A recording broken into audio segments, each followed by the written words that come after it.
Tengok, wajib sokong DAP, haram sokong UMNO sehingga kiamat. Ini tahun 2012 disebut, berita ini tahun 2012 disebut oleh Hadi pada tahun 2012. So sekarang ni bila masuk 2023, haram pula sokong DAP. Masa kerajaan terima kasih Zaidi, wajib pula sokong UMNO kan pada masa itu.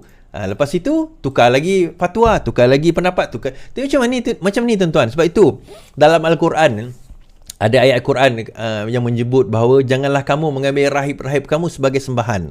Kemudian ada sahabat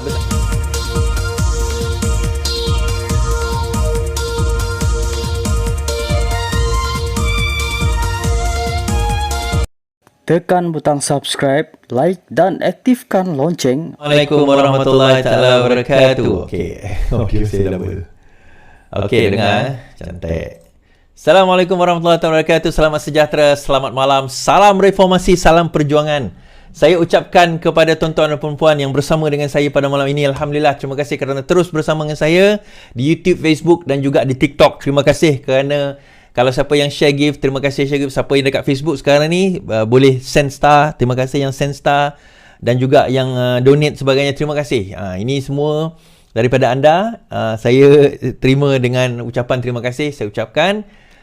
Dan juga itu tanda support dan buatkan kita pun yalah lebih, bukanlah bersemangat, tak ada benda tu pun kita tetap buat juga kan. Cuma daripada segi konten tu kita akan lebih variasikan lagi. Terima kasih Yano, tengok, terima kasih yang bagi gift dekat TikTok dan sebagainya. Terima kasih so much.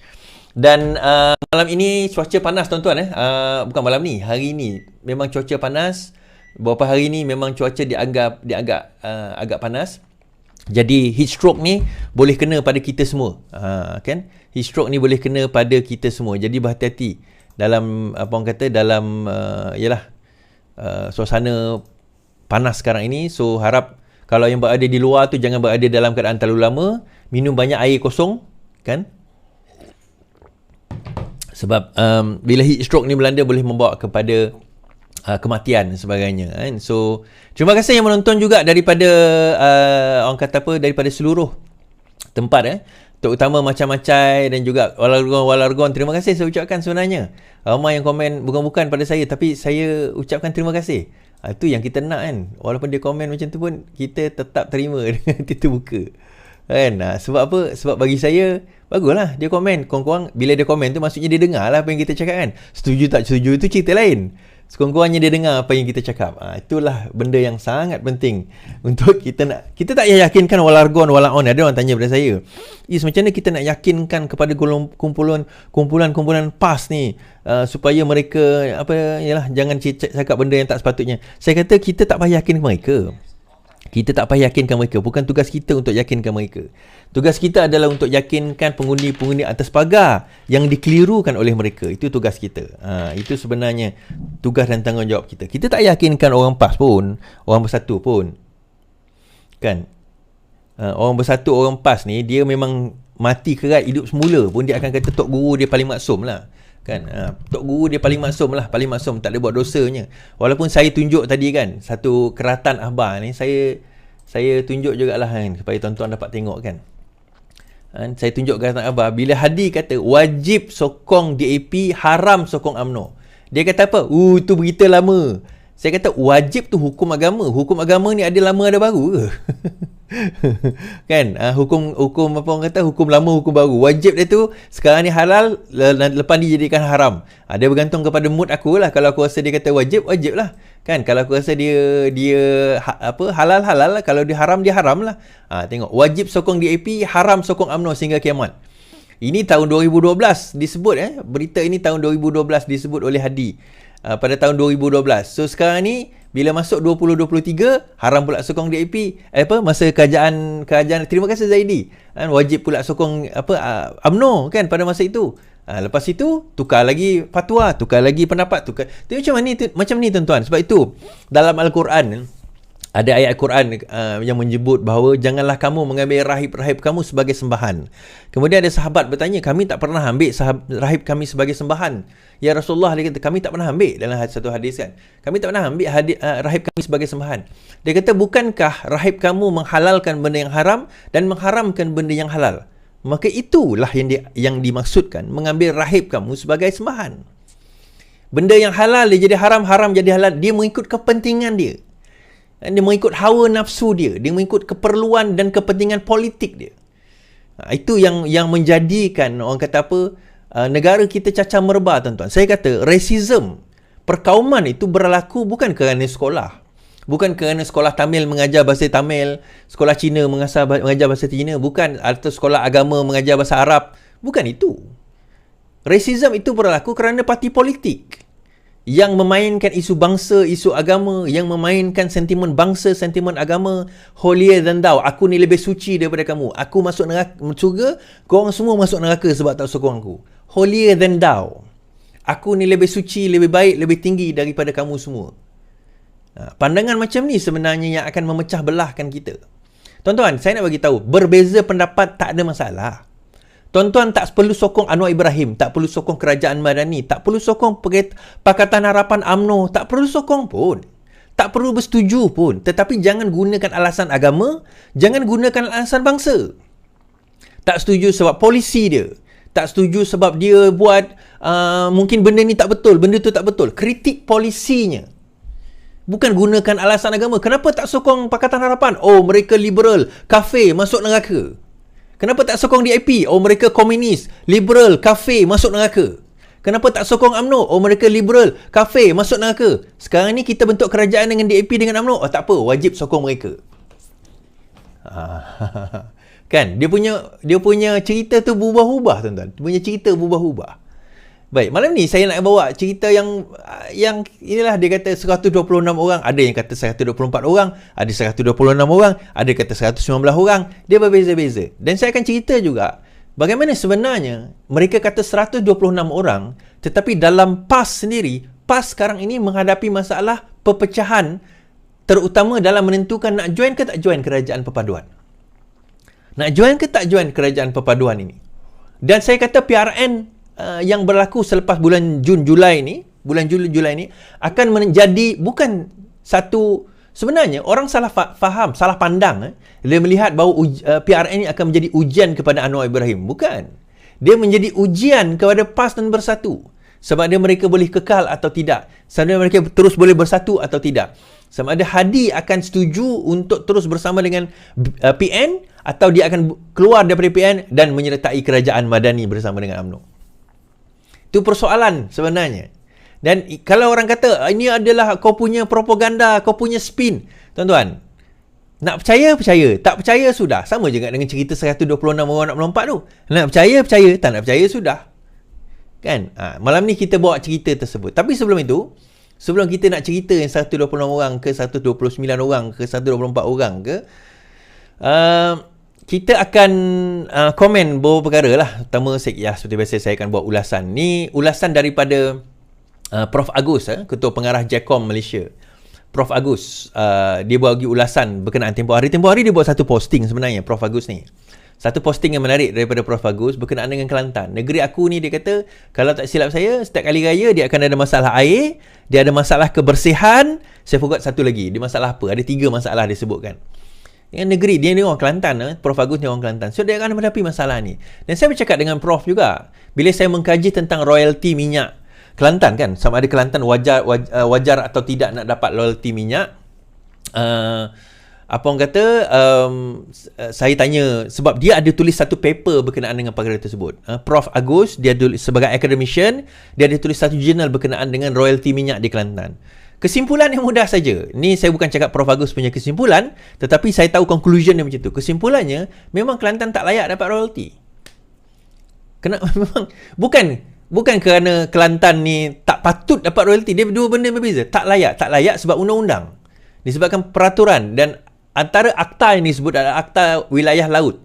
Territorial Sea Act, Akta Wilayah Laut 2012. Dan juga apa orang kata, akta itu adalah hasil daripada apa? Undang-undang Emergency Ordinance No. 7 1969. Satu ordinan darurat yang dibuat pada tahun 1969 kerana apa tuan-tuan? Kerana peristiwa 13 Mei. Peristiwa 13 Mei ni selalu dimainkan peristiwa Melayu Cina gaduh-gaduh. Tapi sebenarnya, terima kasih Jackson, Tapi sebenarnya peristiwa itu bukan untuk cerita Melayu rasism semua ni, bukan. Cerita tu sebenarnya nak ambil minyak. Dan di dalam Ordinance number 7, Emergency Ordinance number 7 1969, dalam itu tertulis bahawa had wilayah laut bagi sebuah negeri hanya 3 nautical mile. Maksudnya 3 nautical mile ke bawah itu wilayah laut. Ke atas itu adalah milik federal. Jadi tamatnya Emergency Ordinance itu pada tahun 2011 sewaktu pemerintahan Najib. Dan pada pemerintahan Najib immediately diwujudkan satu akta laut dipanggil Territorial Sea 2012, di mana secara sahnya bahawa 3 nautical mile itu sah di dalam akta. Sarawak tak setuju, Sabah tak setuju. Tapi nak buat macam mana? Akta itu pun sudah dilaksanakan. Kan? Akta itu sudah dilaksanakan. If I want to put into perspective lah.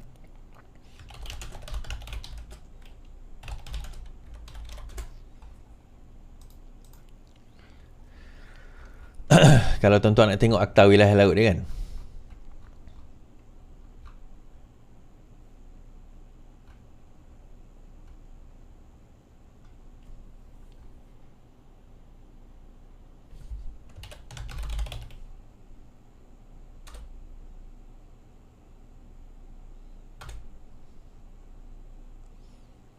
Okay. Di bawah section 3, had laut wilayah supaya kita nampak. Saya bawa benda ni supaya tuan-tuan sendiri boleh tengok, boleh rujuk nanti kan. Di bawah Akta Laut 2012. Akta Laut 2012. Di bawah section 3. Okay. Had laut wilayah tertakluk ke peruntungan lebar laut wilayah Malaysia hendaklah 12 nautika bagi segala maksud. Ini lebar laut wilayah Malaysia. Bagi maksud Akta Pelantar Benua, Continental Shelf 1966, Continental Shelf Act 1966, dan juga Akta Petroleum, Perlombangan Petroleum 1966, dan juga Akta Kanun Negara dan mana-mana undang-undang yang bertulis yang berkuasa di Sabah Sarawak, apa-apa sebutan mengenai laut wilayah dalamnya hendaklah berhubung dengan mana-mana wilayah ditafsirkan sebagai sebutan mengenai bahagian laut itu dengan pantai tidak melebihi 3 batu nautika diukur dari garis air surut. 3 batu nautika. So perkara ini dibangkitkan tapi perbincangan oleh Prof Agus, dia nak melihat kepada hak berkenaan dengan tanah, sama ada mineral di bawah tanah itu akan apply kepada 3 nautical mile. Tapi tak apalah, itu nanti kalau saya sempat berjumpa beliau saya akan borak lah. Tapi saya nak bawa kenyataan daripada Prof Agus. Saya nak bawa ulasan beliau. Ada gelar saya ahli akademik pencen jadi cyber trooper parti. Tidak terasa esok genap-genap 3 bulan saya bertugas di Jabatan Komunikasi JECOM. Selama ini saya berdepan dengan pelbagai kritikan dan cemuhan sehingga ada mengelarkan saya ahli akademik pencen yang bertukar kejaya menjadi cyber trooper parti. Cemuhan seperti itu pada saya kecil jika dibandingkan dengan cemuhan pembangkang ke atas Anwar Ibrahim. Walaupun pelbagai pembaharuan yang diperkenalkan oleh Anwar sejak dia jadi Perdana Menteri, masih ada mengatakan dia adalah Perdana Menteri paling teruk dan zalim. Cemuhan ini bertolak belakang dengan apa yang Anwar selalu sebutkan, bahawa dia sendiri adalah mangsa kezaliman dan tidak akan sekali membiarkan kezaliman serupa ditimpakan kepada orang lain. Selain itu, Anwar sendiri berkali-kali menegaskan dia mewujudkan tata kelola baik, membantas rasuah, salah guna kuasa dan penyelewengan, pendawaan tanpa memilih bulu, membela kemiskinan dan mengangkat kemanusiaan. Janji Anwar menyebabkan saya bertahan di jawatan ini bukan kerana dedak. Saya mahu bersama merealisasikan Malaysia Madani untuk mewujudkan Malaysia yang sejahtera, maju dan makmur. Skop tugas saya di JECOM jelas. Pertama, menyampaikan dasar kerajaan kepada rakyat. Kedua, mendidik dan menyedarkan rakyat untuk saling menghormati dan bersatu supaya tidak lagi ada sikap ekstremisme agama dan kaum. Malangnya tugas ini menjadi cabaran apabila pemimpin pembangkang berterusan memainkan sentimen agama dan kaum serta menyerang Anwar dengan pelbagai tuduhan tidak berasas. Seakan benci dan marahnya sesetengah orang pada Anwar, timbulnya gosip mahu menjatuhkannya sebagai Perdana Menteri atas alasan rakyat sudah bosan dengannya. Siapa yang bosan dan kenapa bosan? Saya tidak tahu. Tetapi itulah yang selalu diratibkan oleh pihak yang tidak menyokong Anwar. Nasihat saya, hentilah serangan ke atas Anwar dan kerajaan perpaduan. Tidak ada ke mana pun serangan yang emosi ini. Sukar untuk langkah syaritan berlaku lagi. Kerajaan ini telah kukuh dengan majoriti yang ada. Rakyat pun sudah bosan dengan politik pembangkang kerana mereka mendambakan kestabilan. Sebaliknya, jalinkanlah hubungan baik dengan kerajaan pusat bagi membolehkan sistem federalisme berjalan lancar. Ini untuk kerajaan negeri lah. Jika mahu peruntukan sama rata kepada semua wakil rakyat tanpa mengira parti, berundinglah dengan kerajaan pusat. Anwar sudah berkali-kali menyatakan kesediaan untuk berbuat demikian. Tinggal lagi pembangkang perlu datang berunding mengenainya. Itulah dilakukan oleh Anwar sewaktu dia menjadi ketua pembangkang. Dia datang berunding dengan pemimpin pada ketika itu. Jadi dari sini tuan-tuan, kita nampak sendiri kan bagaimana Datuk Seri Anwar Ibrahim. Prof Agus sendirilah dia menceritakan. Dia sendiri bagi tahu saya personally, dia kata bahawa beliau memang berada di situ untuk tujuan mempertahankan kerajaan Madani. Bukan Anwar Ibrahim, tapi mempertahankan kerajaan Madani. Konsep kerajaan Madani ni adalah satu konsep yang menarik kerana dia merangkumi semua perkara. Cuma saya tak faham kenapa kita tak begitu, orang kata apa, tak begitu mendalam mengkaji ataupun menerangkan tentang perkara ini. Konsep masyarakat Madani ni bukan konsep yang baru, dia konsep lama. Malah benda ni diperbincangkan oleh banyak ahli falsafah. Kalau dalam bahasa Inggeris dipanggil civil society, masyarakat bersivil kan, kita belajar civic dulu kan, masyarakat bersivil, masyarakat yang bertamadun, as opposed to masyarakat yang orang kata apa, tidak bertamadun lah, masyarakat barbarik lah kita panggilkan. Dan Prof Agus jelas dalam perkara ini, terutama dalam ketaksuban pembangkang nak menjatuhkan kerajaan yang ada. Ketaksuban pembangkang nak menjatuhkan kerajaan yang ada. Saya kata ketaksuban tersebut berlaku antara lainnya adalah apabila mereka cuba mengambil orang kata apa, menangguk di air yang keruh. Salah satunya adalah berkenaan dengan pengampunan Najib. Ada yang tanya saya tadi kan, betul ke Najib sudah diampunkan? Masalah pengampunan Najib tu, bersidangnya apa orang kata, lembaga pengampunan tak bincang pun tentang perkara tersebut. Tak ada pembincangan. Jadi tak ada isu lagi berkaitan dengan. Dan kita, apa sikap kita? Ada yang tanya, apa sikap kita tentang Najib ni? Sikap kita mudah saja. Pertama sekali kita kena faham bahawa itu hak Najib sebagai banduan dan rakyat Malaysia di bawah peraturan-peraturan penjara dan juga di bawah Perlembagaan Malaysia untuk nak minta pengampunan diraja. Itu hak beliau. Itu hak peraturan, selagi mana dia mengikut tata cara dan peraturan, itu hak beliau. Sebagai parti politik, refrain daripada nak membuat komentar setuju tak setuju. Sebab kenapa kita kena refrain? Kamu bercakaplah air mata darah sekalipun, kamu meneriaklah air mata darah sekalipun, itu hak yang di Pertuan Agong nak ampun tak ampun. Kalau baginda kata ampun, ampun. Kalau baginda kata tak ampun, tak ampun. Kita nak kata macam mana? Itu hak yang di Pertuan Agong. Kalau tiba-tiba dia terampun oleh Pertuan Agong, kita nak kata apa? Kalau tiba-tiba dia tidak diampunkan, kita nak kata apa? So, either way, sebenarnya tak membawa implikasi apa-apa sebenarnya. Ya, dia ada implikasi kepada kerajaan, betul. Dia ada implikasi kepada usaha untuk kita nak memberantas rasuah, betul. Tetapi di end of the day, hak kuasa untuk nak menentukan bukan kepada referendum. Referendum ni suara rakyat, bukan. Dia yang Pertuan Agong. Kalau Pertuan Agong kata ampun-ampun lah, kita nak kata macam mana? Tugas lembaga pengampunan adalah recommend. Okey, berdasarkan kepada fakta ini. Berdasarkan kepada benda ni, ini peraturan ini. Ini. So, okey. Ni serahkan kepada Pertuan Agong. Yang Pertuan Agong tengok, yang Pertuan Agong kata, okey atau tak okey. Itu adalah budi bicara yang di Pertuan Agong. Tidak terikat dengan apa-apa rekomendasi daripada lembaga pengampunan. Ini kita kena jelas. Kalau kita tak jelas benda ni tuan-tuan, itu yang kita akan jadi emosi tentang perkara ini. Bagi saya objektif. Oh, jadi bermakna kau sokong Najib lah, Is. Itu saya kata, aku cakap lain, kau faham lain. Saya bertanggungjawab dengan apa yang saya cakap, tetapi saya tidak bertanggungjawab dengan macam mana tuan-tuan dan puan-puan faham apa yang saya cakap. Ini saya nak beritahu. Saya bertanggungjawab dengan apa yang saya cakap, tapi how you understand what I say is totally different. Dua benda yang berbeza. Saya tak kata saya setuju tak setuju. Saya kata itu hak yang di Pertuan Agong. Dan kita kena faham, kalau diampunkan sekalipun, dia ada lagi kes-kes lain yang sedang berjalan sekarang ini. Kalau dia betul bersalah, dia boleh merayu lagi atau bilang pada beliau lah. Kan? Tapi dia ada kes lain, dia ada beberapa kes lagi, YNDB, dia ada few cases yang still going on sekarang ini. So, sebab itu saya kata obsesi yang nak jatuhkan kerajaan ini, dia akan gunakan kes Najib ni untuk nak pecah belahkan. Sebab itu bila Amanah buat kenyataan, Khalid Samad buat kenyataan, Puan Zahra Sakarshi reply, PAS ambil kesempatan. Dia orang gaduh sesama sendiri. Lepas tu, akhirnya Amanah Salahuddin Ayub kata, Amanah minta maaf terhadap UMNO, cukup. Tujuan Salahuddin Ayub ni bukan nak kata kompromi, tapi maksudnya cukup. Betul lah tindakan tu, bagi saya setuju lah. Cukup lah, dah lah. Dah lah kita ceasefire kat sini. Tak ada faedahnya nak kata aku menang, kau menang, aku menang, kau menang. Tak ada faedah. Sebab benda tu tak membawa apa-apa. Benda tu membawa apa? Benda itu membawa apa sebenarnya? Membawa kemajuan apa? Membawa pembangunan apa? Sebab kita nak bercakap tentang rakyat ni tuan-tuan. Kita dah kena mula bercakap. Bukanlah kena mula, dah mula dah. Cakap tentang rakyat, tentang pembangunan dan sebagainya. Tetapi kita duk sibuk pasal benda ni. Kita duk sibuk benda yang tengah automate. Kita tengok mesin tu tengah berjalan secara automatik. Kita duk sibuk berdebat tentang mesin yang berjalan secara automatik. Tak payahlah. Proses pengampunan diraja ni pengampunan secara automatik. Maksudnya automatik ni bukan melalui ahli parlimen, bukan melalui Perdana Menteri. Ya, dia sebagai pengerusi panel lembaga pengampunan yang di-Pertuan Agong akan menentukan. So biarlah, habislah kat situ. Ampun tak ampun itu baginda yang akan tentukan, bukan kita. Bukan kita yang akan tentukan. Baik.